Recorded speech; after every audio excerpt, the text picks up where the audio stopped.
Greg Tepper of Dave Campbell's Texas Football and TexasFootball.com here in College Station at the State 7-on-7 tournament here with the head coach of the Marlin Bulldogs, Coach Ruben Torres. Coach, first question: you're not allowed to coach here.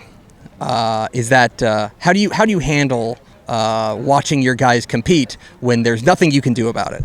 Well, it's obviously a little nerve-wracking, frustrating, but I think for us as coaches, we kind of want to see what they'll do on their own, what they remember from our schemes, how they react to certain situations, especially with the quarterback. I really look at his decision-making and the plays he's calling. What are you, as a coach, obviously this is different than what's going to happen in the fall. Obviously if you're good here, things tend to go well in the fall. But as a coach, what are you looking for? What are you looking to get out of an experience like this?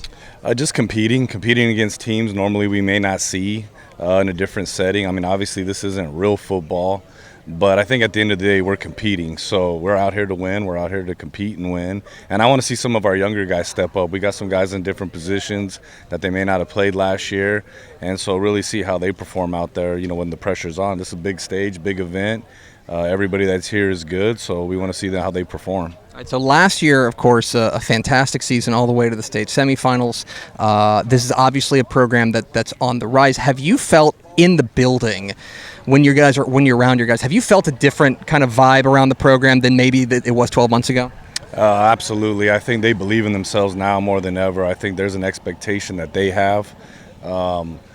And everything that we're doing, not only just in our field house, but you walk around them in the hallways at school, they expect to win at everything, whether it's football, basketball, going out there and track. I thought we had a good state showing at the state track meet. So, their expectation is to win and dominate, and I think they have that confidence about them that they've been lacking for the last couple of years, but it's here now. Does the mentality change at all? Because, last year I think there was a fair argument that you were a bit of a surprise. No. You ain't going to surprise anybody. I hate to break it to you. I've seen the rankings. You ain't going to surprise anybody. Does the mentality change, or is it just business as usual?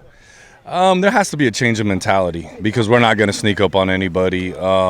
But like I tell the kids, they've earned that right to, to have that target on their back. So they understand what's at stake. We understand what's at stake as coaches. There's going to be a lot more work, I think, but that comes with anything. Them being in the second year in the program, we should be able to take those next few steps, not only schematically, but maybe not starting off as slow and finishing people a little bit earlier in the year. And we do have a tough schedule, so we're going to be battle-tested early without a question. I want to ask you maybe what the difference in this year's team versus last year's team is going to be. Do you have a feel quite yet on how those teams might be different? I think we're going to be a more complete team on offense. It took us 6 or 7 weeks, especially for our quarterback to get the hang of everything. And when he started running the ball, that really opened up things. And I think he's got a lot more confidence now in our tight end, Kamari Wilson. He's a 6'6" kid who's really finding himself. Kier Young was a freshman wide receiver that started all 15 games for us. His confidence has grown. So I think we'll be able to spread the ball out a lot more. Trajan Butler, will not only be at slot, but he'll play a lot more running back. So I think we're going to be a lot more dynamic, but consistent. I think we're not going to depend on one or two guys as much. I think we're going to be able to spread it out quite a bit. You mentioned second year in the program for these guys, second year for you as well. What do you know now about this job that maybe you didn't know when you first arrived in Marlin?